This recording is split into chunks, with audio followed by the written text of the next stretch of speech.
2024 का पितृपक्ष चल रहा है। इसकी शुरुआत अश्विन माह के कृष्ण पक्ष के प्रतिपदा दिन पर होती है। ये कुल 16 दिनों तक चलता है। इस दौरान कई सारी पाबंदियां होती हैं और इस वक्त पूजा करने के भी नियम होते हैं।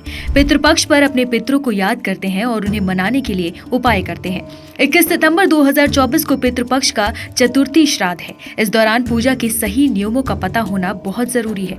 जान लेते हैं कि चतुर्थी तिथि के शुभ मुहूर्त हैं और इस दिन पूजा करने की सही विधि क्या है। चतुर्थी तिथि के 3 शुभ मुहूर्त हैं।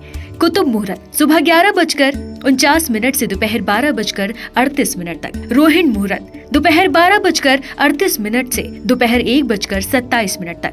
दोपहर मुहूर्त दोपहर 1:27 से दोपहर 3:53।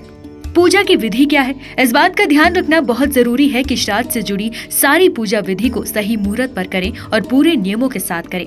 सुबह नहा धोकर पूजा करें। पितरों के लिए उनका मनपसंद भोजन बनाएं और उसे कुत्ते, चींटी, कौवे और गाय को भी खिलाएं। इस दिन ब्राह्मण को भोजन कराने से भी लाभ होता है। इस दिन गायत्री मंत्र का पाठ पढ़ना भी बहुत शुभ माना जाता है।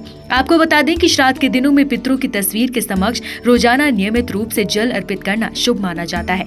तर्पण करने के लिए सूर्योदय से पहले जुड़ी लेकर पीपल के वृक्ष के नीचे स्थापित की जाती है। इसके बाद लोटे में थोड़ा गंगा जल, सादा जल और दूध लेकर उसमें बूरा, जौ और काले तिल डाले जाते हैं और कुशी की जूड़ी पर 108 बार जल चढ़ाया जाता है। जब भी चम्मच से जल चढ़ाया जा रहा हो तब मंत्रों का उच्चारण किया जाता है। पितृपक्ष की हिंदू धर्म में विशेष धार्मिक मान्यता होती है। माना जाता है कि पितृपक्ष में पितरों की पूजा आराधना करने पर पूर्वजों को मोक्ष की प्राप्ति होती है।